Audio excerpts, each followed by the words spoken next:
주요 정치 이슈를 다루는 매일 챙겨봐야 할 뉴스를 시작하겠습니다.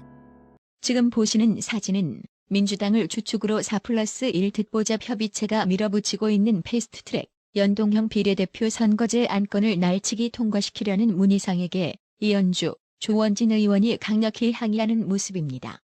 이제는 하다하다 의회 독재까지 진행되고 있는 심각한 상황입니다. 또 다른 사진은 자유한국당 국회의원들이 문희상에게 항의하는 과정을 즐기는 듯 웃고 있는 심상정과 정동영의 모습입니다.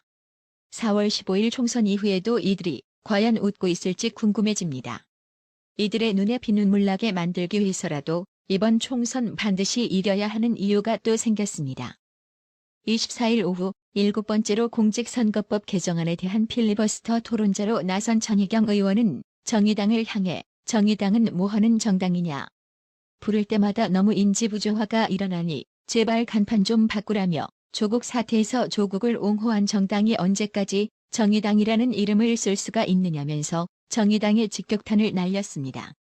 이어 전희경 의원은 제발 당명 좀 바꾸고 당 색깔도 바꾸고 최소한의 성의 표시라도 좀 하라며 그 정도의 노력도 안 하면서 어떻게 뻔뻔스럽게 계속 정당이라고 하느냐고 목소리를 높였습니다.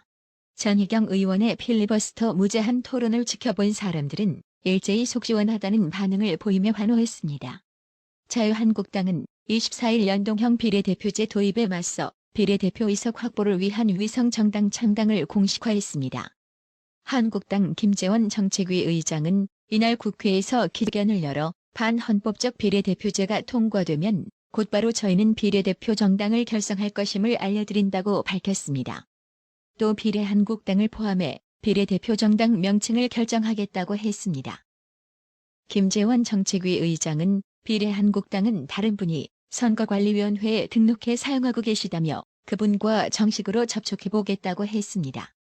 이어 우리와 함께 하실 수 있다면 비례한국당 창당준비위를 함께 해서 그 당명을 사용할 수도 있고 뜻이 같지 않다면 독자적으로 우리 당의 새로운 비례대표 정당을 만들 것이라고 했습니다.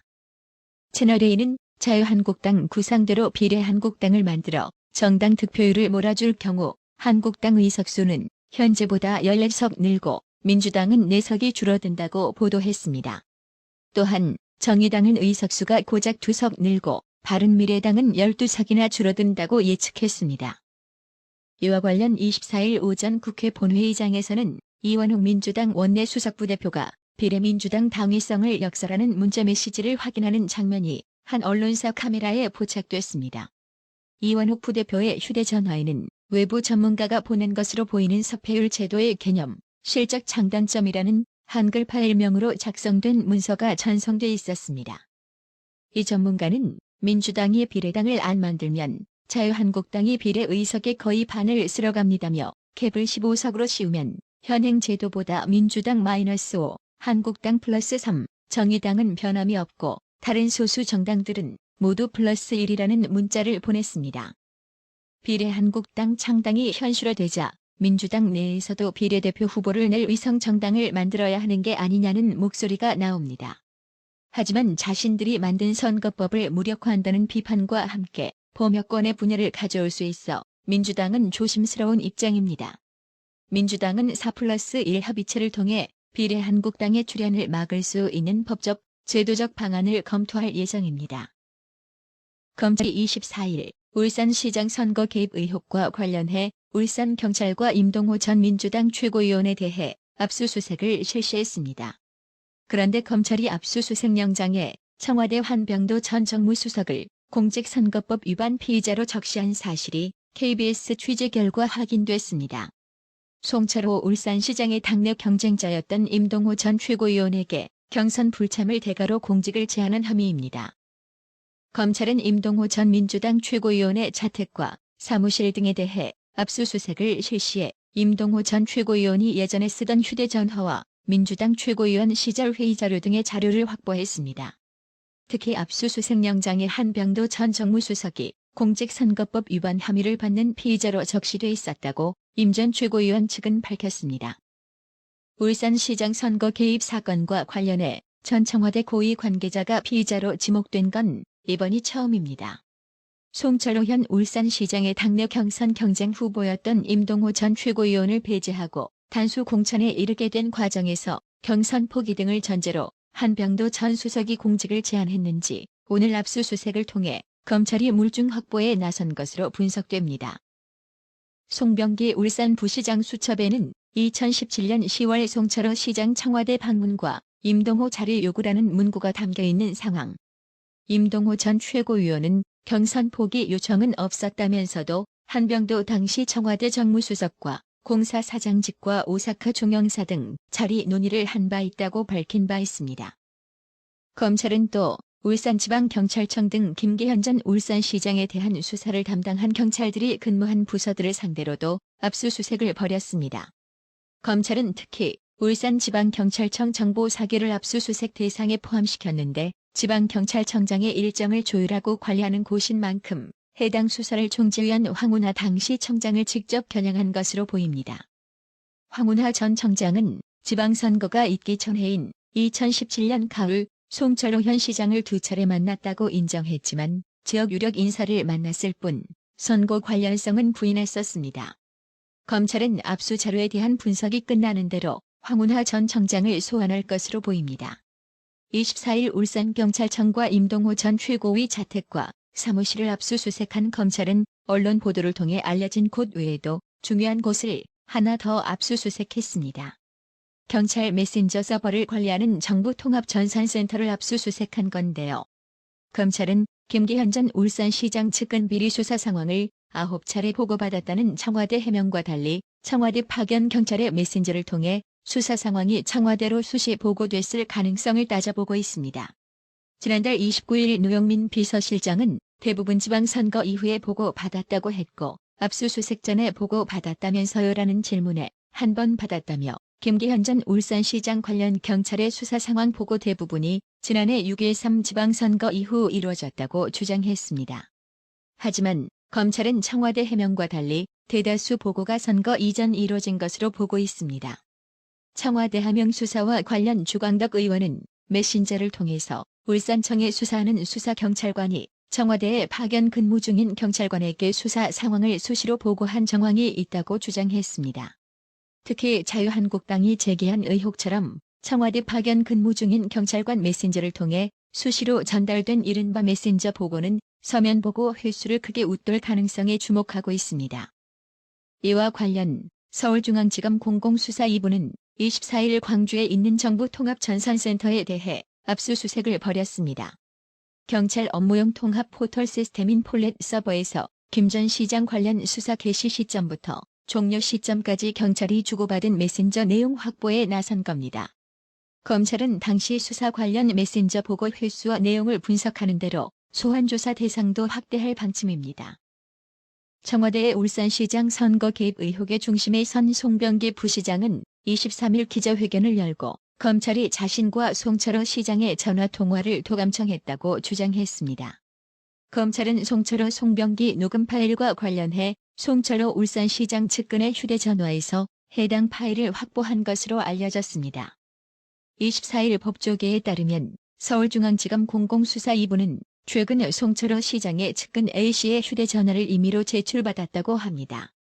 검찰은 이 휴대전화에서 송철로 시장과 송병기 부시장의 녹음 파일을 확보한 것으로 전해졌습니다.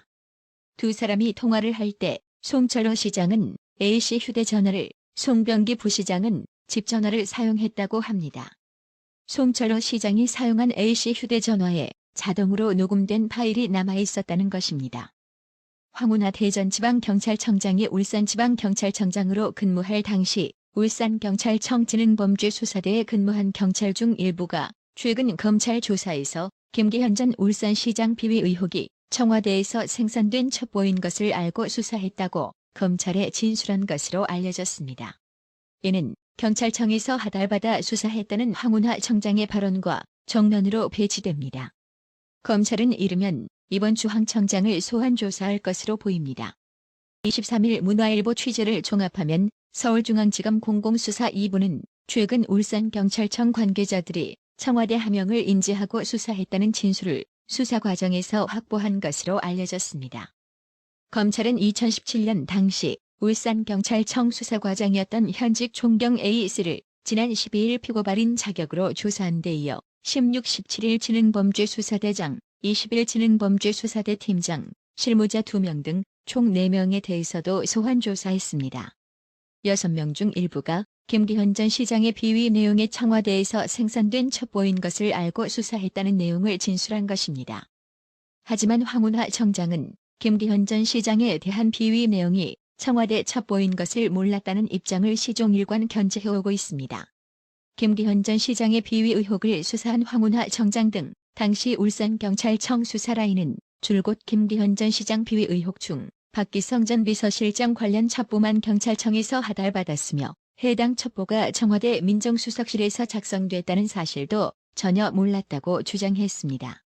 검찰은 향후 수사를 통해 청와대 화명을 황 청장이 인지했는지를 확인해 공직선거법 위반 혐의 적용 등을 검토한다는 방침입니다. 황운하 청장에 대한 소환 통보는 아직 이루어지지 않았지만 이르면 이번 주 소환 조사를 검토하고 있는 것으로 알려졌습니다. 또 하나의 좌파 선동이 잡혔습니다. 박근혜 전 대통령 탄핵 정국 당시 계엄령 검토 사실을 은폐하려고 허위 공문서를 작성한 혐의로 기소된 옛 국군기무사령부 소속 간부들이 무죄를 선고받았습니다. 국방부 보통군사법원은 24일 허위 공문서 작성 등의 혐의로 불구속 기소된 소강원 전 기무사 참모장과 기우진 전 5처장 등 옛 기무사 장교 3명에게 무죄를 선고했습니다. 이들은 계엄 문건 작성 관련 위장 태스크포스를 만들어 특근 매식비를 신청하고 문건을 숨기기 위해 훈련 비밀로 만들었다는 혐의로 재판에 넘겨졌습니다. 재판부는 제출된 증거만으로 계엄 검토 문건을 은폐하려 했다고 인정하기 어렵다고 판시했습니다.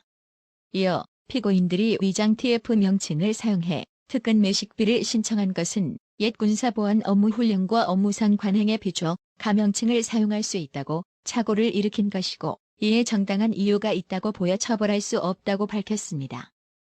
이에 온라인 누리꾼들의 반응을 살펴보면 LKY1은 고 이재수 장군님 1년만 참으시면 되었는데 또 눈물 난다고 했고 LGBA는 기무사 간부들은 국가를 상대로 손해배상 소송하고 무고죄로 문재인을 고소하라 했으며 핸드는 이러한 사건이 기소되었던 것 자체도 지금 정권이 얼마나 무리하게 전 정권 인사들을 탄압했었는지 알 수 있는 본보기이지.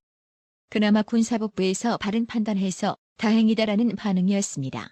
지명령님, 구독료 후원 정말 감사합니다. 나라의 TV는 보다 더 양질의 컨텐츠를 생산하기 위해 자발적 구독료를 후원 형식으로 받고 있으니 많은 성원 부탁드립니다. 시청해주셔서 감사합니다. 구독은 꼭 눌러주세요.